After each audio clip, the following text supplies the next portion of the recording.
So how do you create a brand that truly represents who you are and the products you sell, as well as building a business that you can scale online? That is what this podcast will help you do. My name is Henry Kaminsky Jr., and welcome to the Brand Doctor Podcast. Let me just make this statement loud and clear. Jersey's here, Jersey's here. Welcome to another Brand Doctor Podcast, guys. You'd think after 400-something episodes, I would have this down pat, and here I am with my arms crossed, still trying to push all the buttons that need to be pushed to get this show on the road. Oh man, today we have an awesome guest. We have an awesome topic of discussion. I know a lot of you guys are trying to build a brand to scale. I know a lot of you guys are struggling when it comes to putting all the pieces together internally so that you can deliver a beautiful external product or service. So I had the luxury of being on this Beautiful Souls podcast a couple of weeks ago. And I said, I have to have you on the show because you are such a wealth of information about building strong business infrastructures. So what I want to do is introduce Alicia Butler-Pierre to the show. How are you, doll? I am so happy to be here, Henry. You have no idea. I'm doing well. That's all. You look like $1 million. I wish everybody could. I had to do this for you. I knew I was going to be on video, so I couldn't be trifling. I love it. I love it. So for those folks that are listening to the podcast, we shoot the show live on multiple platforms, and then it typically gets published about a month later. So we will have some live guests watching the show. So I encourage everybody that's watching the show live to interact with us as much as possible. And those folks that are listening, make sure you join the Facebook group, Industry Experts That Want to Scale from 6 figures to 7 figures and beyond. Or you could just type in the Brand Doctors Hangout and it'll show up. And then you could come and hang out with us live on the show and interact with us. So I highly encourage that. And if you have any questions for Alicia, for those folks that are watching live, please drop them in the comments and we will make this as interactive as possible. Looks like Joshua Easter is in the house. He's one of our guests that come on every single show and he pulls out the highlights and super cool dude. So want to introduce Joshua again to everybody. So Alicia. That's awesome. Yes. Let's talk about you. This show is all about you. So give us a little background of who you are and how you got into this specialization when it comes to building business. Well, Henry, it all started on November 18th, 1976. No, just kidding. I was born on that day, but so my story, I actually gave this some thought because I listened to your show, so I knew I would be asked this question. My story starts, I realized, Henry, when I started thinking about, okay, how did I become such an organized person? Was I born this way? Was it environmental factors? And honestly, it was a combination of both. So I went to Catholic school from kindergarten to 8th grade. And for anyone who's ever been in that kind of an environment, a private school environment, it's very structured, very methodical, very organized. There are processes. There are systems. My dad was in the military. Well, he was out of the military by the time I was born. But I reflect on that also, Henry, and I think about, okay, there was always structure and organization and, again, processes and systems. And so when I was in high school, I started high school thinking that I wanted to be a journalist, of all things. And I worked on the high school newspaper, and I absolutely hated what it took to get a quote unquote good story. But I also realized that I had an affinity for something else, and that was chemistry. So I thought, okay, as soon as I graduate from high school, I'll go to college, I'll get a degree in chemistry.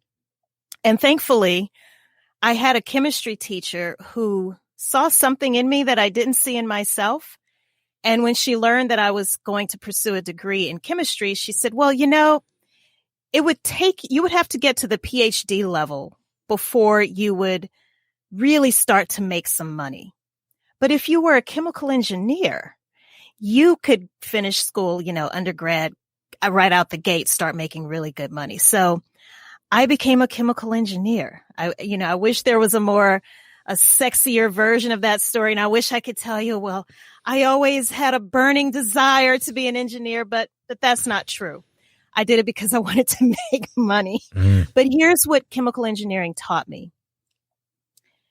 It taught me discipline, number one. It taught me the value of logical and critical thinking, deductive reasoning. It also taught me how to think of things in terms of flow. And so when I worked in industry for about 7 or 8 years. And then I eventually transitioned out of that, I was living in New Orleans, Louisiana, relocated to Atlanta, a city where I literally only knew one person when I first moved here. But I wanted this opportunity to transition from engineering to business. And if you want, we can get into that story of how I came to that revelation. But suffice it to say, to speed up the story, when I moved here, I did not get a job. I searched for a job, what seemed like endlessly, for a good 2 months. And I realized for all of the time, effort, and energy that I was putting out, trying to look for a job, working for someone else, I could redirect that same time, effort, and energy into creating an opportunity for myself. But then the question became, Henry, what am I going to create a business around? What am I naturally good at? And that's when I started reflecting and thinking about the fact that I've always been very good at organizing things. And the reason I think I was so successful at every job I had, even from the time I was about 14 years old, because I've always worked doing something. But I was always good at whatever I did, not because I was the smartest person in the room, but because I was very organized. And so my company, Equilibria, actually started, believe it or not, as a professional organizing company. And over the years, yes, I know, right? I bet you weren't expecting that. No, you would get along with my wife very, very well. I'm telling you right now. And so here's what happened, Henry. When I first started, I found that most of my clients were home-based entrepreneurs. And these weren't the types of people that would be on an episode of Hoarders. Okay. These were not chronically disorganized people. These were people who were having difficulty keeping business separate from the rest of the home.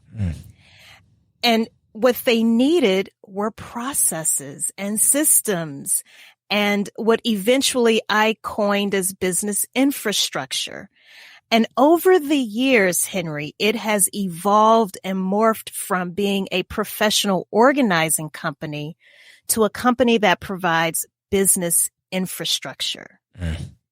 So I know that was a very long roundabout way of getting to my background and how it led to what I'm doing ultimately. And there are a lot of interesting things that have happened along that journey, but that's a Cliff Notes version. I love it. It's amazing. And it's so important. And I love those stories because it gives me an understanding of like how things became.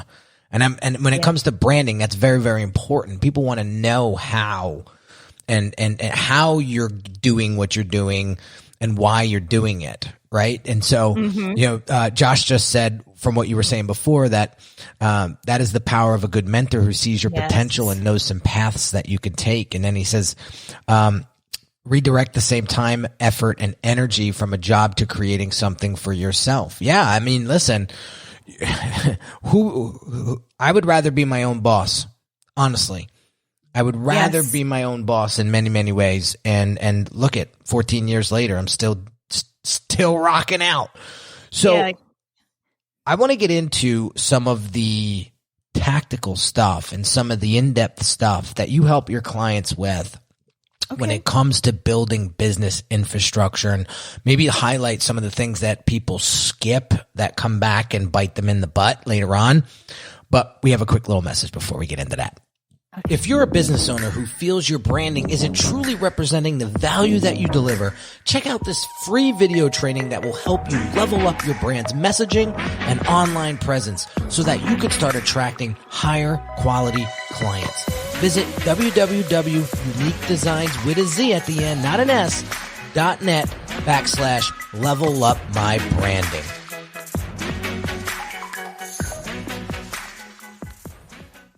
All right, so let's get into the nitty gritty. So This is your show, Doll. So you tell me where you want to go with it. Where do we begin? I think, Henry, a great starting point would be to just define what the heck is business infrastructure, right? And I think when so many people hear that term, when they hear the word infrastructure, they usually think one of two things. One, they might think in terms of transportation, right? So highways, byways, planes, trains, and automobiles, ships, these different modes of transportation. So if we think about infrastructure from that perspective, it's all about how all of these different modes of communication tie together with one another for the seamless movement and flow of people and goods, physical goods. Another thing that people think of when they hear the word infrastructure, for those with a more of a technology slant, they're thinking in terms of IT, network infrastructure. So again, if we think about it from that context, we have our phones, our laptops, microphones, headset, all of these different technologies. We're hardwired to the internet, at least for this interview. That's part of your IT infrastructure, that network infrastructure, again, to make sure that everything is connected, there's communication so that our information can be transmitted as seamlessly as possible. So if we think about those two types of infrastructure and now look at what business infrastructure actually is. Business infrastructure is when we look at your people, your processes, and your tools. And it's all about making sure they fit together like nice puzzle pieces so that work and information flows as seamlessly as possible throughout your organization. It literally sets the foundation for how you will not only grow, but scale. I know that's what your show is all about, but how you actually scale your company in a repeatable and profitable way. So that's what we mean when we say business infrastructure. Yeah, I think right away, I think hierarchy, I think org chart, I think processes, I think systems. That's what I'm thinking. And, it's very hard to scale. It's very hard to deliver a quality product if you don't have those things in place.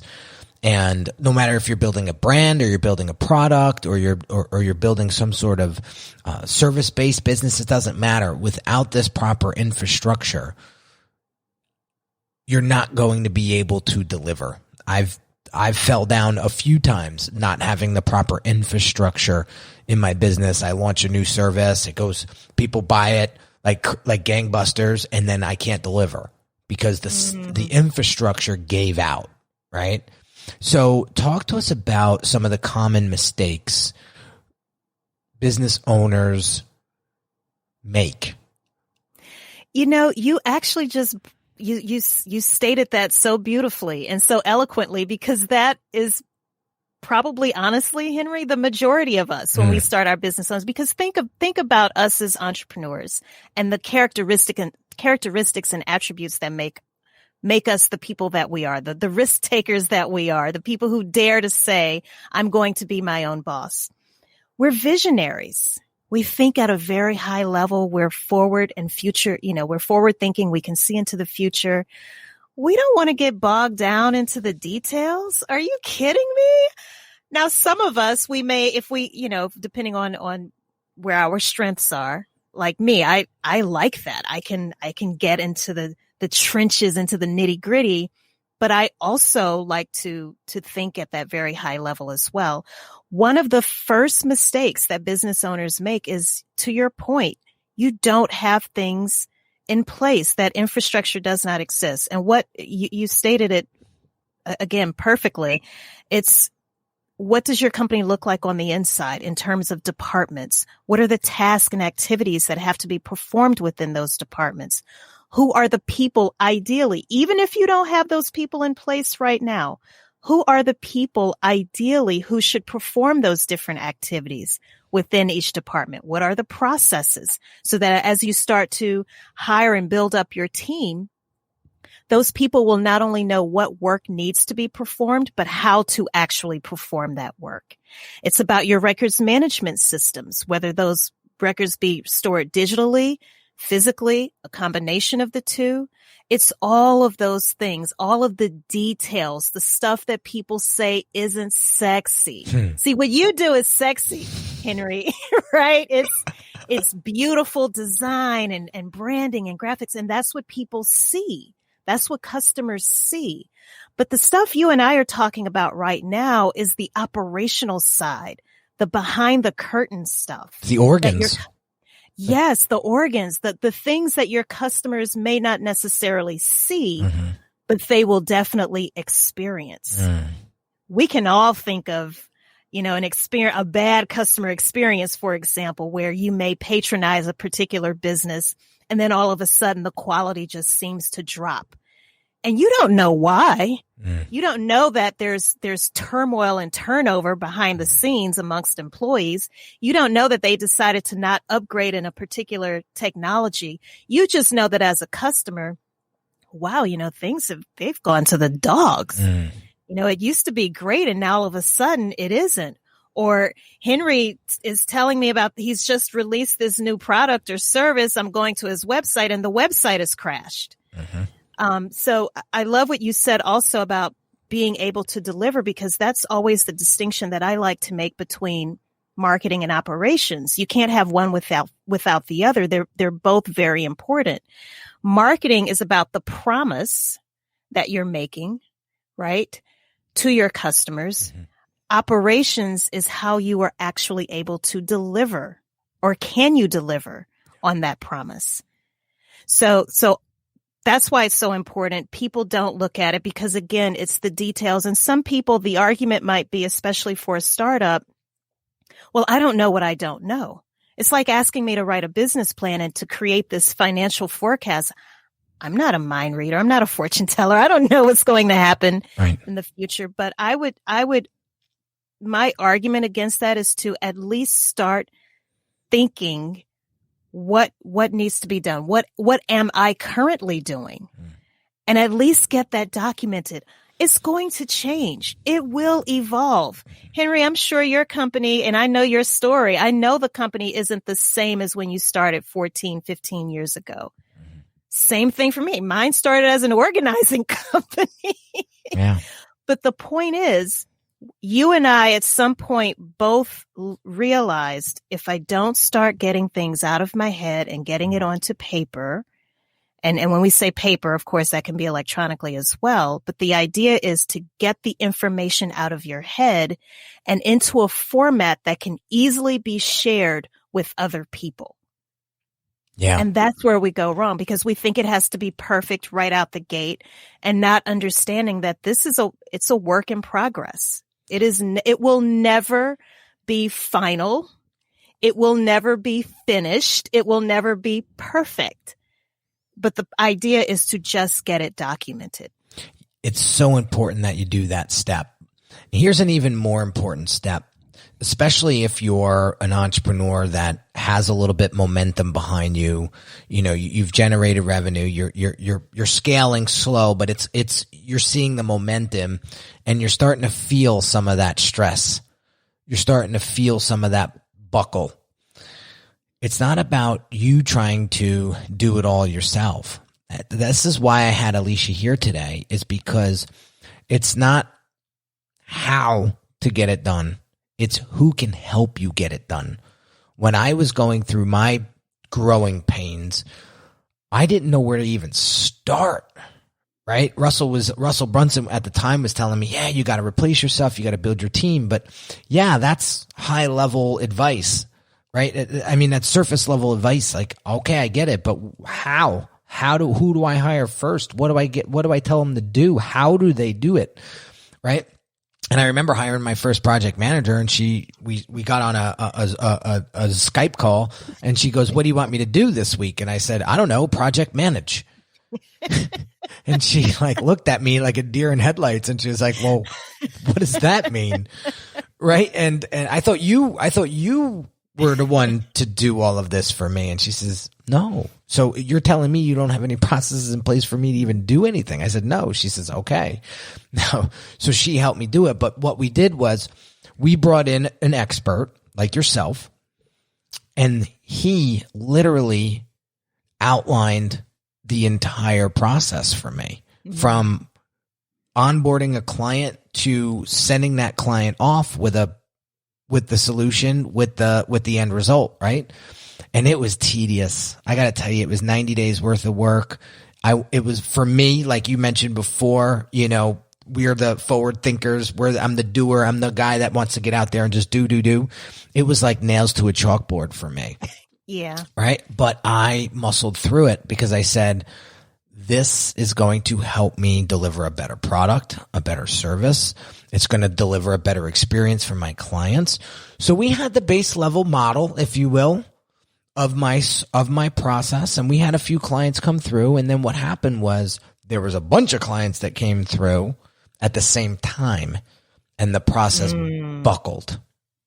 And I ran into some serious problems. I had to refund $35,000, $40,000 worth of work in a day. Wow. Because for me, I'm always like, you got to do the right thing. If you don't deserve this money because you effed up, then you got to give it back. No matter how hard it hurts. So I gave it back, and it put me in the red by a lot. And that's a story for another day. But it made me realize that this process and this infrastructure needed more work. So I actually brought Spencer back, and we tightened things up. We saw where it buckled. We saw where it broke. Just like looking at a water main, right? And seeing exactly where it snapped. Here we go. So we went back and we rebuilt. We went back and rebuilt it in Basecamp, and we still use Basecamp to this day. It's a great platform. And then there's Monday.com, and there's Asana, and there's all these other. I want to just give a few of these softwares out there, these platforms out there to the folks, because this is what keeps your organs together internally. Yes. These are the platforms that we use. Not all of them, but you can use to keep things in place. I tell all my clients, I know we use Basecamp, but use Monday. Monday's great. Monday's a really great platform, Monday.com. It'll structure everything nicely and button it all up for you. So you just go right down the line. So when we have clients coming through now, we just have a checklist, right? And we have to customize it to them, but the framework is there. The infrastructure is there. When I have somebody coming in and saying, okay, what does it look like to work with you? I could literally share my screen inside of Basecamp and say, here are the 3 phases. Here are each step to each phase. Yes, we would have to tweak a few because it's got to be customized to you, but here it is. And they're like, whoa.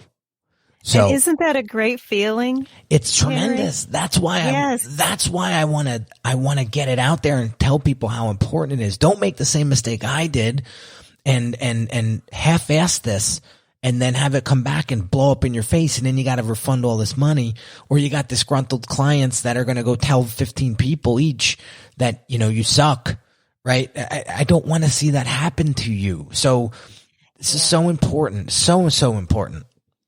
And I'm so glad you're saying that, because it's this principle of you're either going to pay now or pay later. Pay up front now with your time. It will mean some sleepless nights, and because you still have to do your regular job, you still have to run your business while you're trying to get all of this business infrastructure in place. So it's, as you said, we don't want to misrepresent the amount of work that's involved in an effort like this. But once it's done and it truly is functioning like a well-oiled machine, I wish there was a word that could really express what that feeling is like, to just know that you can, and like you said, it's especially with working remotely, if you wanted to share your screen with one of your clients and being able to open up Basecamp and say, well, this is what it looks like. This is the first thing we're going to do. And then once we do that, this is the next thing. And then we'll do this. And this is how we're going to finalize things. It gives the client or the customer, that end user, a feeling or a sense of, Henry knows his stuff. Oh, they have their act together. And just think of how much more business they're going to send your way. Not only repeat business from them, but they're going to tell other people as well. Yeah. Josh, I love what Josh said here. It's like the power of finding the right people to help you grow and scale. Yes. Nothing quite like accountability and direction to help you clarify your process. Yeah. And what you just said, Alicia, was so beautiful, is because what does building a strong infrastructure do for you as the business owner, but also for your clients?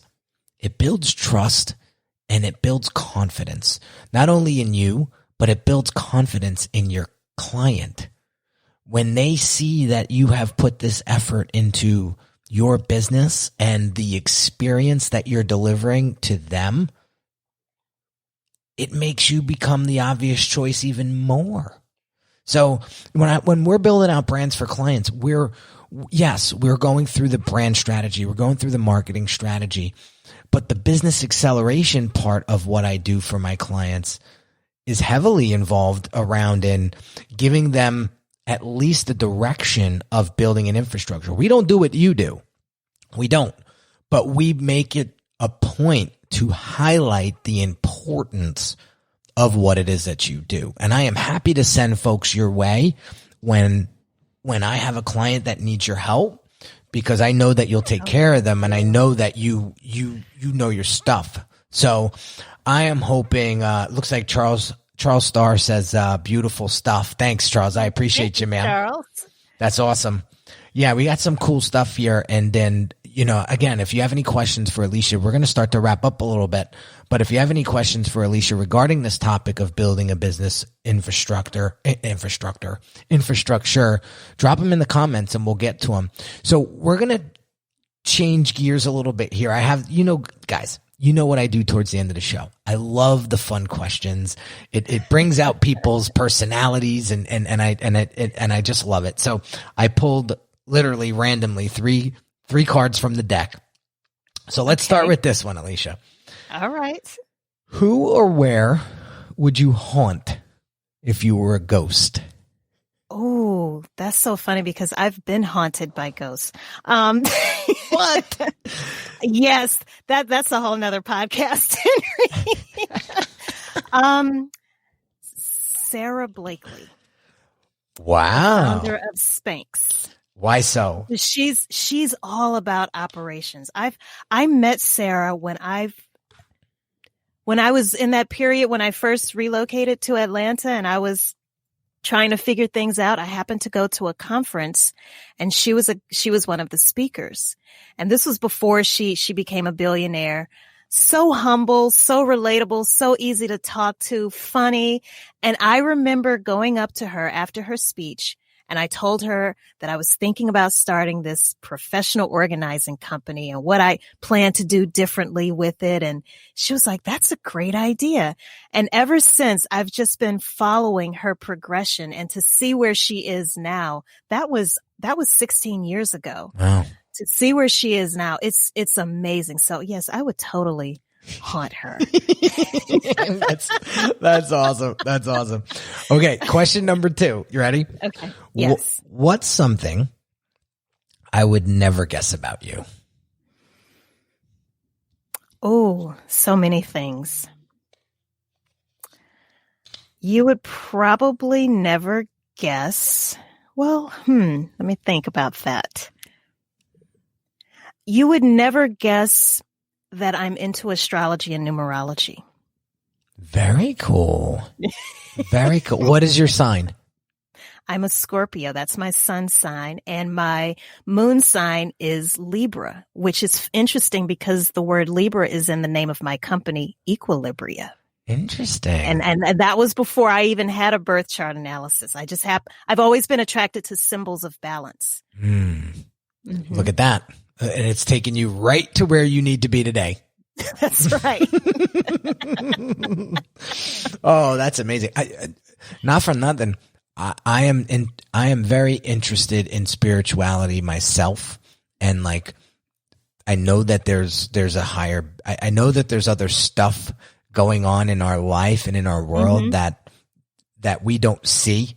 You know, I've been in many experiences. I've had many experiences where I'll give you one funny one. When my mother was still alive, we were down at her house and we were talking about her father, and she had a picture of him on the top of her TV, and we were talking about him. We were laughing hysterical, and the freaking picture literally flew off like the back of the TV. The TV was in like the TV was like in like a piece of furniture. So there was like a good 2 foot, right? Like, and it was a 2 foot like platform shelf that it was sitting on, and the thing just flew off the damn and we got goosebumps, and so there is a lot more to the world than what we see here in this dimension, for sure. And I do believe, I'm a Virgo, so when I see people, when I do things, I realize why I'm doing them, and it's so much more clear. The workaholics. Yeah. The Virgos, the workaholics. Yeah. I'm still learning. My wife will tell you I'm still learning.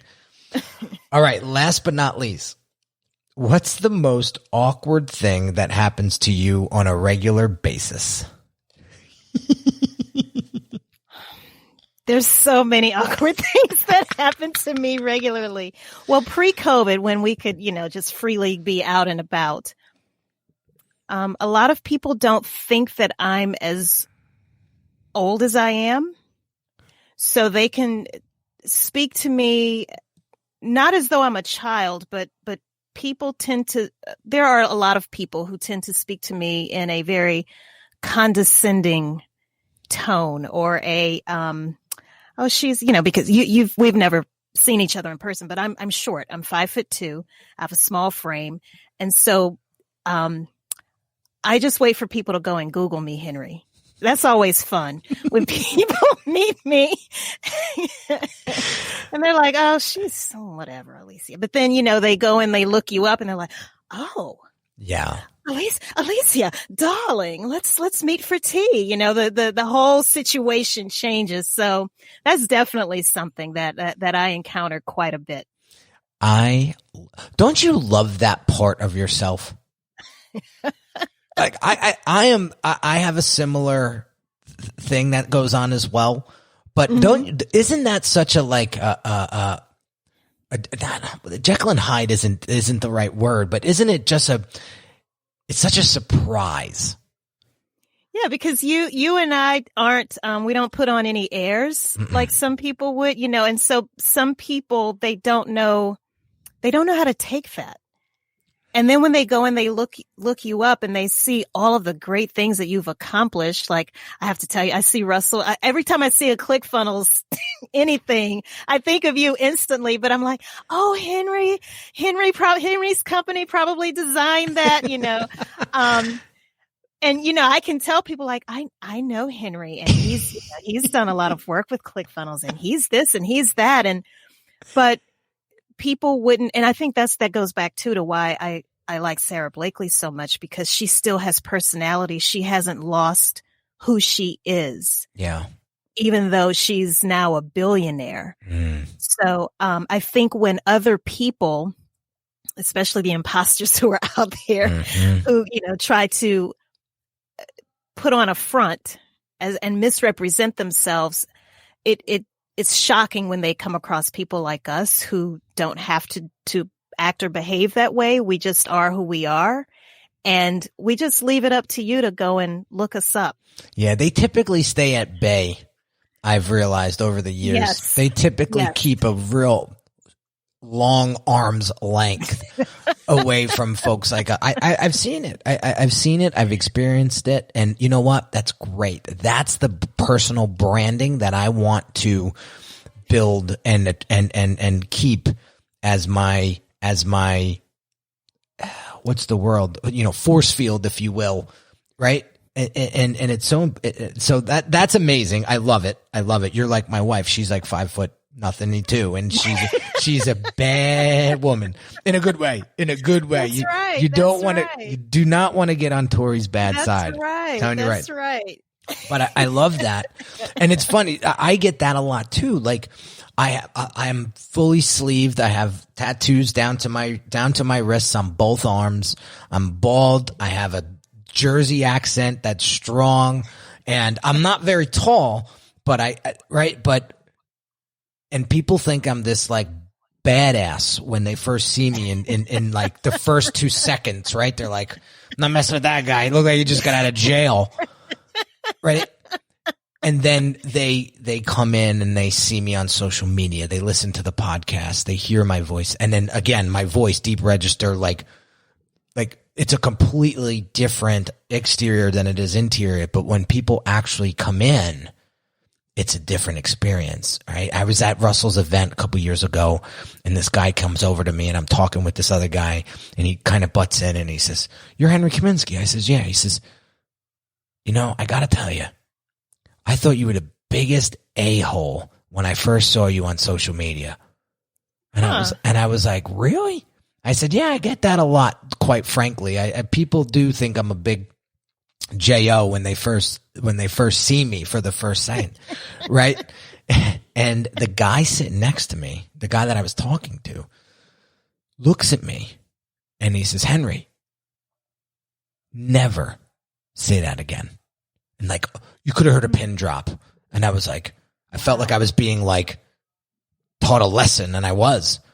He said, "That's not your problem that he thinks that way. That's his problem." And I'll never forget that. And the guy that was talking to me, he said, "Well, yeah, no, but once I realized who you were and I got to know you a little bit online, then like you're a completely different person, but I just wanted to tell you that," right? And that was, that happened like 5-6 years ago, and it still hits me today when that guy said that, because I always remember that. And I could always, now that's a story I could tell my son. I could tell you guys, what people say about you on the negative end, on the negative side, that's their problem. That's not yours, unless there's truth to it. Unless there's truth to it, because the universe is going to tell you when your ego's getting too big. It's told me plenty of times. And it just puts me right back in my place. Right. But so I will say that humbly, because I wasn't always like that. I was an imposter at one point in my life, because I felt like I had to show people how good I was doing. Otherwise they wouldn't like me. They wouldn't think I was anybody, and I would just blend into everybody else, and I wouldn't be anybody. And then you get exposed. Things come out from underneath you, and you can't do anything about it. Now your pants are down. Wow. What do you do? So that's why, like you said, Alicia, we learned through our experiences in the past to be who we are. Yes. Because then nobody can ever say, well, you know what I know about so and so. No, we're just us, right? Yep. And we're going to continue trucking. We're going to continue making impact. We're going to continue to serve and help, and you'll hear about us for many, many years to come. So that's right. So Alicia, moral of that story is don't get caught with your pants down, because you will get frostbite. Amen to that. Amen to that. So, Alicia, are you on Clubhouse yet? I am. I see you all the time. All right. I see you all the time. You have to come and say hello, because I will follow you back. I want you in my rooms. I want you on my panels. Yes, because there's so much more we can say about this, so much. To be able to tell people specifically, hey guys, this is how you do this. I know we're running out of time, but that would be great to do something like that on Clubhouse. Yeah. It goes along with branding. Like I have to say this over and over and over again, because we'll get new viewers every episode. Branding is not just about the look and the feel and the identity and your funnels and your website and all of that, and your pictures and your colors. No, branding is the experience. It's the feeling that you're going to give off. The feeling that the people are going to get when they interact with your business. So when you have a strong business infrastructure, you're going to deliver confidence. You're going to deliver leadership. You're going to deliver safety. People are going to feel safe to want to work with you. All right? They're going to trust you. That's good. So that's really good. That's why you need to come in. We'll do a room together just talking about this more in depth. We got I'm going to butcher her name. I'm sorry. I always do. Who I was in the past is not who I am now, but has transformed me into the person I am today. That's right. That's beautiful. That is, yes. Yeah, that is beautiful.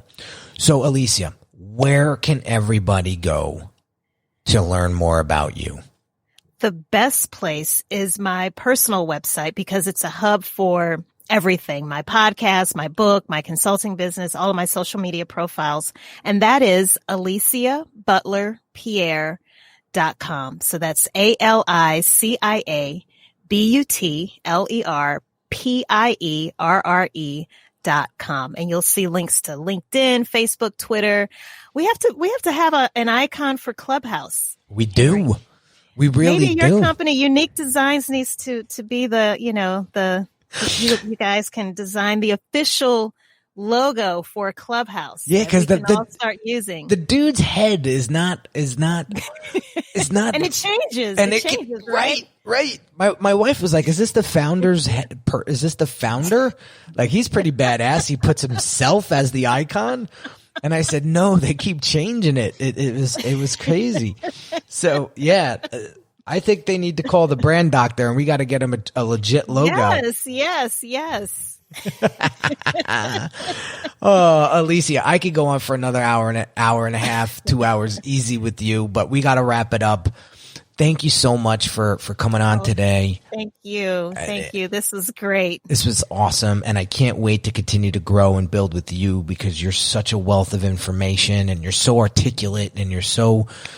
Oh God, I could go on and on and on. So thank you for sharing your time with us today and delivering the nuggets that you did. And I want to thank the live audience. Nigel said my pronunciation of my name is Nigel. You make it so simple, Nigel. You make it so simple. Nigel. Yeah, Nigel. I think it's Nigel. So, okay, Nigel. With that said, I want to thank all of our live listeners, and don't forget, come hang out in our Facebook group. We do these live. It's called the Brand Doctors Hangout, or the long version is industry experts that want to scale from 6 figures to 7 figures and beyond. The community is growing rapidly. There's some great people in this fantastic group, and I would love to have you be part of it. So have an amazing day, guys. Love that you guys are tuning in on a daily basis, and I can't do it without you. So thank you so much, and we will catch you on the next episode real soon. Take care. Hey everyone, this is Henry Kaminsky Jr. again, and really quick, I want to invite you to a one-on-one consult with me right now if you're looking for the clarity and focus you need to build your brand. Over the past 13 years, I've served hundreds of entrepreneurs that have great products but struggled tremendously with articulating its value to their ideal customers. You didn't get into business to just change a few lives, did you? Your ideal clients need you. And when your brand has precision-crafted messaging coupled with beautifully thoughtful design that sounds, looks, and feels like you, they'll know you're the perfect match for them. If this is something you're struggling with, what I want you to do right now is pause this audio and go visit www.uniquedesigns with a Z at the end, not an S, .net, and book your one-on-one consult call with me. Remember, the quality of your brand will determine the quality of your clients, and the quality of your clients will determine the quality of your life.